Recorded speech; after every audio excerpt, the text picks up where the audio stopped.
+2 മലയാളം കണ്ണാടിയും കൺമേളവും. മഹാഭാരതം സംഭവപർവ്വതത്തിലെ ശകുന്തളോപാഖ്യാനമാണ് പാഠസന്ദർഭം. ഗാന്ധർവ വിധിപ്രകാരം തന്നെ വിവാഹം ചെയ്ത ദുഷ്യന്തൻ്റെ കൊട്ടാരത്തിലേക്ക് ശകുന്തള പുത്രനോടൊപ്പം എത്തിച്ചേരുന്നു. ദുഷ്യന്തൻ ശകുന്തളയെ പൂർവ്വബോധം മറന്നു പോയതിനാൽ അവളെ കെട്ടവളെന്നും ആക്ഷേപിക്കുന്നു. ആത്മാഭിമാനത്തിന് മുറിവേറ്റ ശകുന്തള തൻ്റെ വ്യക്തിത്വം നിലനിർത്താൻ നടത്തുന്ന ശ്രമമാണ് കാവ്യഭാഗത്തുള്ളത്. ശകുന്തളയോടുള്ള ദുഷ്യന്തൻ്റെ ശകാരവാക്കുകളോടെയാണ് ഈ പാഠഭാഗം ആരംഭിക്കുന്നത്. ദുഷ്യന്തൻ ശകുന്തളയെ ദാസ്യമുള്ളവളെന്നും വായ് പിഴച്ചവളെന്നും സ്വർണ്ണ ആഭരണങ്ങളിലും മനോഹരമായ വസ്ത്രങ്ങളിലും മയങ്ങിപ്പോയവളെന്നും കുയിലിനെ പോലെ അന്യനാൽ വളർത്തപ്പെട്ടതുകൊണ്ട് വളർത്തുദോഷമുള്ളവളെന്നും ആക്ഷേപിക്കുന്നു. നിന്ദാവചനങ്ങൾ കേട്ട് ലജ്ജിതയായ ശകുന്തള തൻ്റെ ആത്മാഭിമാനവും ശ്രേഷ്ഠതയും ഉയർത്തിപ്പിടിച്ചുകൊണ്ട് പണ്ഡിതോജ്വലമായ ഭാഷയിൽ ദുഷ്യന്തന് മറുപടി കൊടുക്കുന്നു. അന്യരുടെ കടുകുമണി പോലെയുള്ള ദോഷങ്ങൾ പോലും കണ്ടെത്തുന്ന ദുഷ്യന്തൻ തൻ്റെ തന്നെ വലിയ ദോഷങ്ങൾ തിരിച്ചറിയുന്നില്ലെന്നും കേവലം ഭൂമിയിൽ മാത്രം സഞ്ചരിക്കാൻ കഴിയുന്ന ദുഷ്യന്തൻ തൻ്റെ ജന്മത്തേക്കാൾ ശ്രേഷ്ഠമാണ് ഭൂമിയിലും ആകാശത്തിലും ഒരുപോലെ സഞ്ചരിക്കാൻ സാധിക്കുന്ന തൻ്റെ ജന്മമെന്നും ശകുന്തള പറയുന്നു.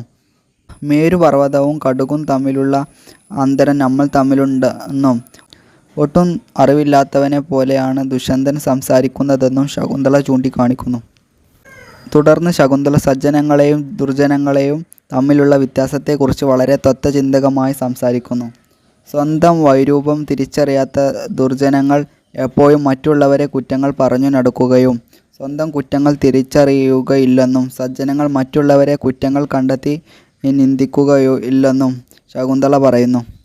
തെളിഞ്ഞ വെള്ളത്തിൽ കളിച്ചാലും വീണ്ടും മണ്ണിൽ കളിച്ച് സന്തോഷം കണ്ടെത്തുന്ന മതയാനെപ്പോലെയാണ് നല്ല ആളുകളെ നിന്ദിച്ച് സന്തോഷം കണ്ടെത്തുന്ന ദുർജനങ്ങൾ എന്നും ശകുന്തള ചൂണ്ടിക്കാണിക്കുന്നു.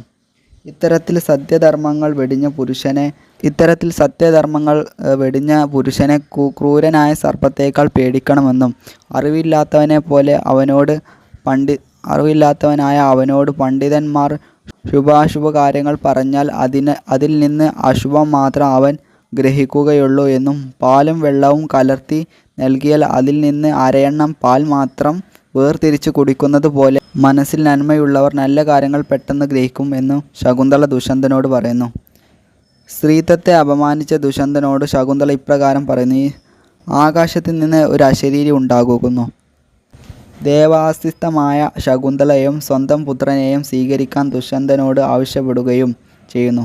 രാജ്യഭരണം വൈകാതെ മകനെ ഏൽപ്പിക്കണമെന്നും മകൻ ഭരതൻ എന്ന പേരിൽ പ്രസിദ്ധനായിരിക്കുമെന്നും അശരീരിയിൽ പറയുന്നു. ദേവന്മാരുടെ വാക്കുകൾ ദുഷ്യന്തൻ്റെ ശിരസ വഹിക്കുന്നു. തുടർന്ന് ശകുന്തള ഭർത്താവിനോടൊപ്പം സന്തോഷപൂർവ്വം കഴിഞ്ഞു. Thank you for watching.